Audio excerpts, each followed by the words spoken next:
Okay, hello guys. Today we are going to see how we can configure and use Tomcat server in Eclipse.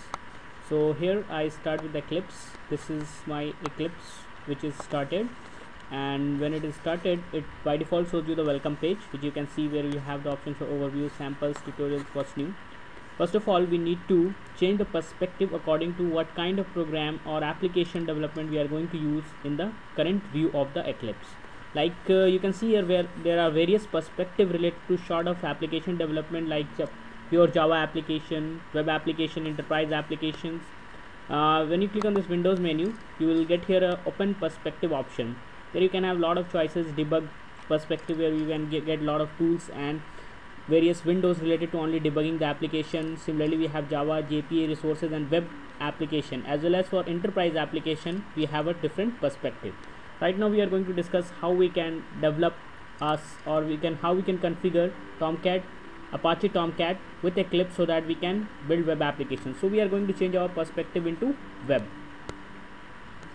So when I hit web, you can see the lot of options which are related to only web technology based development is made available over here. We have the project explorer, we have the server explorer, and we have the properties and rest of the window. Here is the editor where we are going to write our code when we have an application. First, in order to configure servers like Tomcat, Glassfish or OC4J kind of server, IBM WebSphere server for our application development related to web technology, we have to simply add an entry in Eclipse so that that server will be attached or embedded in Eclipse for further future web development in using the Eclipse tool. So we click on this Windows menu.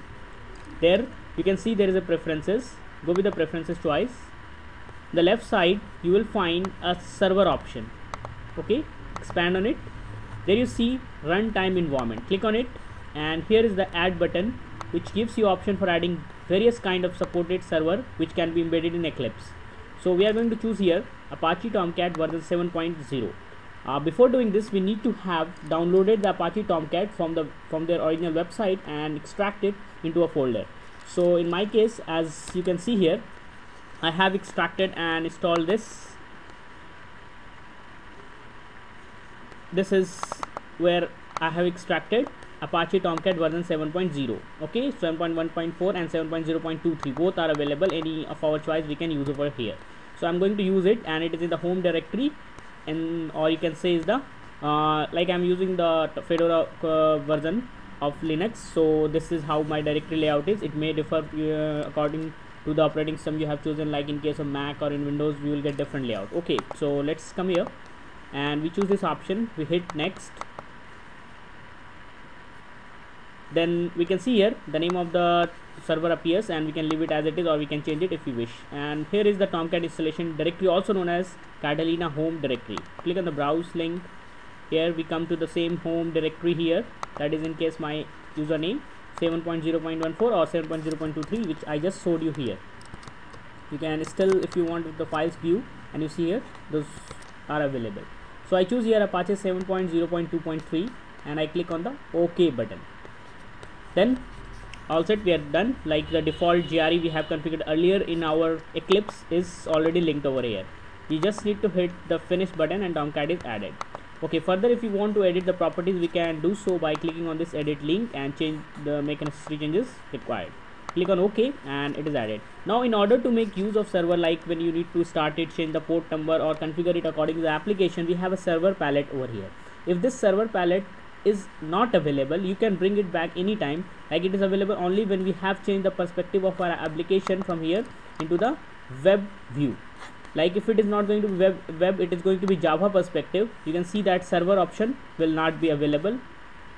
Okay, so this is not available. So if it is not available, you can access it, or you can make it view over here by clicking on Windows, show view, and choosing the server from the list. If it doesn't appear, come to this other option, type the server, and you can see the server, and it can be added. Any window, any palette can be added to any of the respective perspective, but some perspectives are meant for this related application development, like we are talking about web application. So let's switch to web application, and we can see server is here.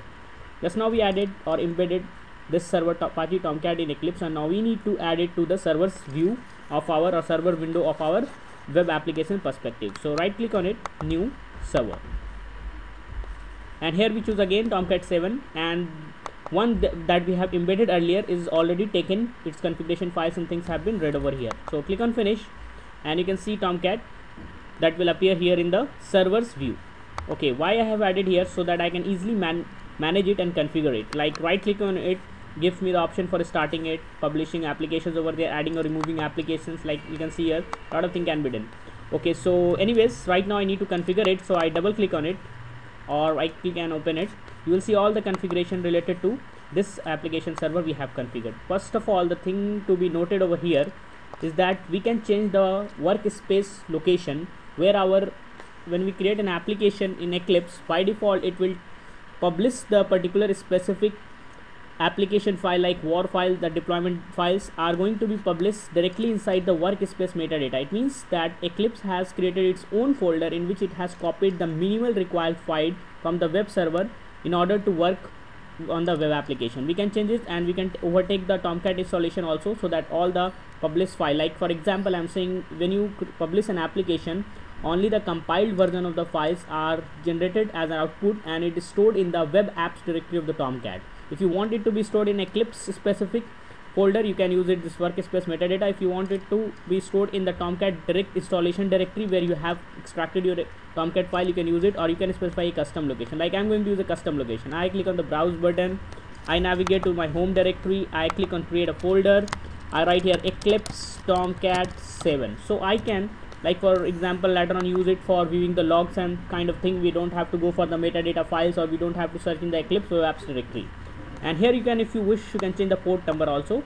Like for HTTP, by default 8080 port is used. If you want, you can change it over here. And thing is, like other options are available, we are not concerned about it. And here you click on the save button. It is all set, done. Now we can simply start our server and see this specific server related logs for starting the Tomcat server with Eclipse. Okay, so it's the console window where you'll get the status of, and it is saying starting servlet engine and kind of server startup here in 2376 milliseconds. So it means server is started. We can test it by clicking on the open web browser. Here we type http://localhost, port number I have given was 8080, and this will show me Apache Tomcat. This status 404 or whatever the home page directory that is set in the server will be displayed to you. It means it is completely configured in Eclipse. Okay, that's all for today. We will see some more applications later on in the coming series.